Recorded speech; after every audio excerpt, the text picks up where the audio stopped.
Coucou les mignons! Aujourd'hui je reviens apprêtée pour cette nouvelle vidéo. On va parler d'un manga complet en 21 volumes. Il s'agit d'un shoujo de chez Pika, Lady and Butler. Trop bien! Donc l'histoire de ce manga, je vais vous la raconter, en tout cas je vais vous raconter le début. À l'Académie Soseikan, il y a deux cursus différents, la classe L pour les lords et les ladies et la classe B pour butler en anglais, autrement dit la classe des majordomes. Les classes B sont exclusivement composées de garçons et il n'y a qu'une seule classe B par année scolaire. Elle accueille l'élite des élèves selon un principe de mérite. Un élève de la classe B peut être lié à un élève de la classe L durant le temps de la scolarité, s'il a passé avec lui un contrat de majordome attitré. Ryo a perdu ses parents et a été recueilli par ses grands-parents. Ils l'ont envoyé faire ses études dans la très sélecte Académie Soseikan. Dès son arrivée, elle se lie d'amitié avec Akuo Kanzawa, le fils d'un richissime famille qui a intégré volontairement la classe des majordomes pour montrer ses capacités réelles sans avoir recours aux privilèges dont il aurait pu bénéficier. Pour aider Ryo, engagé dans un défi stupide avec une autre élève, il s'engage à devenir son majordome attitré.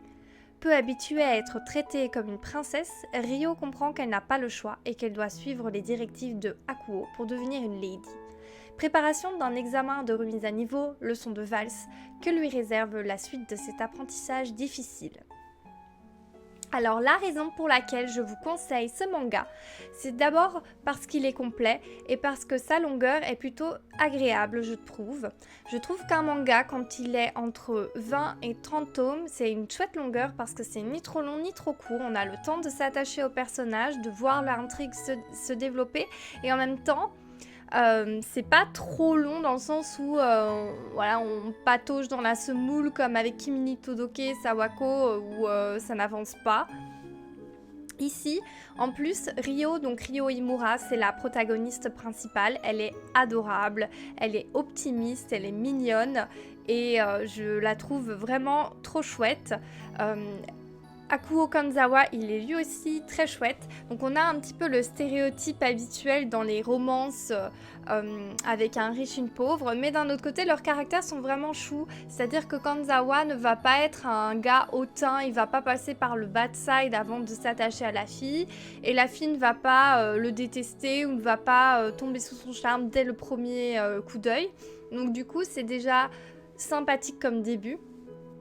Et leur histoire personnelle est touchante. Donc Ryo a été recueillie par ses grands-parents. Elle n'est pas une pauvre fille, mais elle n'est pas non plus une richissime héritière. Elle se trouve plutôt dans la famille des clans déchus. Akuo, lui, il est évidemment d'une famille richissime, mais il a des choses à prouver. S'il est là, c'est pas parce que son père l'a déshérité, c'est pas parce qu'il est un riche qui ne veut rien faire de sa vie non plus et profiter de ses richesses. Il a envie de prouver qu'il est capable de gérer sa vie, et c'est par défi qu'il a intégré la classe B. Concernant les personnages secondaires, il y en a plusieurs. Il y a tout d'abord les amis de Akuo qui sont liés à sa famille et donc qui sont un petit peu ses majordomes à lui, ce qui est plutôt étrange parce que lui-même est censé être majordome. Ensuite, on a une bonne amie du coup de Ryo qui est vraiment shoot et qui sort des stéréotypes habituels de la meuf du gang de Yakuza ou de la meuf un peu creepy et tout. Elle est plutôt studieuse et effacée mais en même temps mignonne.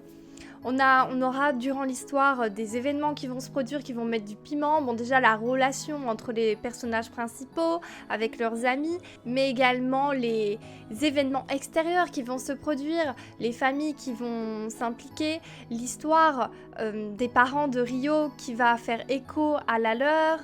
Le fait aussi qu'il y a d'autres personnages, par exemple des prétendants pour Ryo ou alors une fiancée ou des fangirls de Akuo qui vont aussi rajouter du piment à tout ça.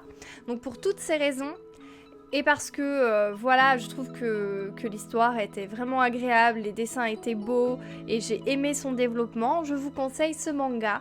Je pense que vous pouvez le lire les yeux fermés si vous cherchez une romance agréable, fraîche et vous allez vivre un bon moment. Si vous l'avez déjà lu, n'hésitez pas à laisser vous-même vos conseils et votre avis dans les commentaires pour donner envie aux personnes de le lire également. Je vous fais des bisous, je vous remercie d'avoir suivi cette vidéo et on se retrouve la semaine prochaine pour une nouvelle vidéo manga et puis un autre jour pour une vidéo webtoon ou miraculous. Matane!